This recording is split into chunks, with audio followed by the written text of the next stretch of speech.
मैं हमेशा से पुराने मकानात की तरफ मुतवज्जे रहा था, इसलिए जब मुझे मैपल वुड मुनव्वर एक दूर दराज के रिश्तेदार से विरासत में मिला तो मुझे बमुश्किल याद आया। मैं बहुत खुश हुआ। जागीर एक अजीम अलशान मुसल्लत ढांचा था जो देही इलाकों में घने जंगलों से घिरा हुआ था। कहा जाता है कि ये 100 साल से ज्यादा पुराना है, जिसकी तारीख असरार में डूबी हुई है। अजीब व गरीब वाक़यात के बारे में मकामी लोगों की तंबीहात के बावजूद मैंने अंदर जाने और इसे इसकी साबिक़ा शान में बहाल करने का फैसला किया। जागीर में मेरी पहली रात गैर मामूली थी, हालांकि मैं देखे जाने के एहसास को नहीं झटक सका। पुरानी लकड़ी की खुशबू से हुआ भारी थी और घर की चीखें और कराही पस मंजर में मुस्तकिल शोर थे।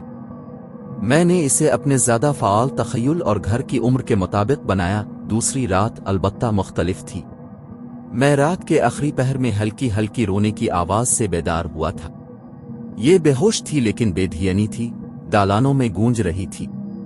मुस्तरिब और कदरे बेचैन मैंने टार्च पकड़ी और आवाज की पैरवी की। ये मुझे अटारी की तरफ ले गया, एक ऐसी जगह जिसकी मुझे अभी तलाश करनी थी। जैसे जैसे मैं तंग सीढ़ियों पर चढ़ता गया, रोने की आवाजें और ज्यादा बेचैन होती गईं। अटारी सफेद चादरों में ढके पुराने फर्नीचर से भरी हुई थी और चांदनी की छोटी खिड़कियों से छानती हुई खौफनाक परछाइयां। कोने में मैंने एक शक्ल देखी, फटे हुए लिबास में एक नौजवान औरत। इसका चेहरा इसके लंबे सिया बालों से छुपा हुआ था। वो फर्श पर लिपटी हुई खामोशी से रो रही थी। क्या तुम ठीक हो? मैंने पूछा। मेरी आवाज कांप रही थी। उसने कोई जवाब नहीं दिया लेकिन रोती रही। मैंने एक कदम करीब किया और अचानक उसने देखा। इसका चेहरा पीला और नर्म था, इसकी आंखें खोखली और गम से भरी हुई थीं। इससे पहले कि मैं कोई रद्दे अमल जाहिर करता, वो मुझे खामोश अटारी में अकेला छोड़कर गायब हो गई। मेरा दिल मेरे सीने में धड़क रहा था। जब मैं जल्दी से नीचे की तरफ गया, मेरे जहन में सवालात घूम रहे थे। अगले दिन सच्चाई से पर्दा उठाने के अज़्म के साथ मैंने जागीर की तारीख की तहकीक के लिए मकामी लाइब्रेरी का दौरा किया। मैंने दरियाफ्त किया कि मैपल वुड मुनव्वर का ताल्लुक कभी एक अमीर खानदान हारपुर से था। बेटी इलीजा हार्पर 50 साल कब्ल पुरअसरार तौर पर लापता हो गई थी। इसकी लाश कभी नहीं मिली थी और उसके भूत की जागीर को सताने की अफवाहें तब से जारी थीं। इस इल्म से लैस होकर मैं जागीर में वापस आया। मैंने खौफ और अज़्म का मुरक्कब महसूस किया। अगर इलीजा की रूह अब भी यहाँ फंसी हुई थी तो मुझे उसकी मदद के लिए कोई रास्ता तलाश करना था। इस रात मैंने अटारी में एक छोटी सी कुर्बानगाह बनाई जिसमें मोमबत्तियां थीं और इलीजा की तस्वीर जो मुझे एक पुराने खानदानी एल्बम में मिली थी। मुझे उम्मीद थी कि ये इसकी रूह को अपनी तरफ मुतवज्जे करेगा और मुझे इसके साथ बातचीत करने की इजाजत देगा। आधी रात के करीब आते ही अटारी में दर्जा हरारत नुमाया तौर पर गिर गया। मेरी सांस सफेद पिफोहे में निकल आई और मैं अपने भारी स्वेटर के बावजूद कांप गया। मोमबत्तियां टिमटिमा रही थीं और हुआ तनाव के साथ मोटी हो गई थी। अचानक रोने की आवाजें फिर शुरू हो गईं, पहले से ज्यादा जोर से और ज्यादा गमगीन।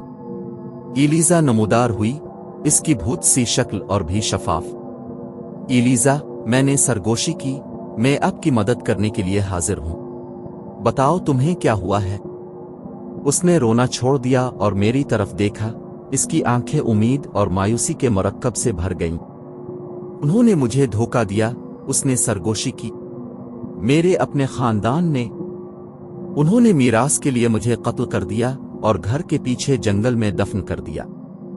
इसकी बातों पर मेरा खून ठंडा हो गया।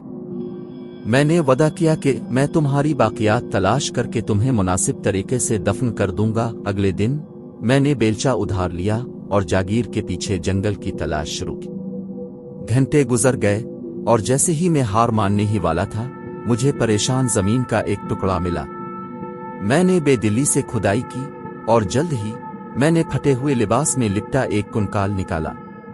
ये इलीजा थी। मैंने एहतियात से इसे खानदानी कब्रिस्तान में जागीर के मैदान में दफन किया, इसकी कब्र पर फूल चढ़ाए। जैसे ही मैं खत्म हुआ, मेरे ऊपर सुकून का एहसास छा गया और शाम की सर्दी के बावजूद मैंने गर्म हुआ का झोंका महसूस किया। इस रात इलीजा आखिरी बार नमूदार हुई।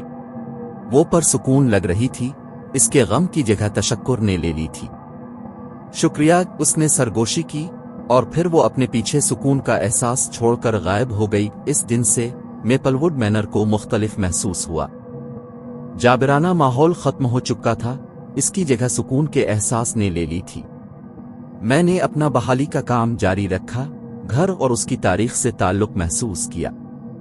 ایلیزا کی روح کو سکون ملا تھا، اور ایسا کرتے ہوئے اس نے مجھے اس جاگیر کو اپنا حقیقی گھر بنانے کی اجازت دی تھی۔ لیکن کبھی کبھی خاموش راتوں میں اب بھی ہوا میں تشکر کی ایک ہلکی سی سرگوشی سنتا ہوں، جو اس بھوت کی موجودگی کی یاد دلاتا ہے جس نے کبھی میپل ووڈ مینور کے حالوں کو پریشان کیا تھا۔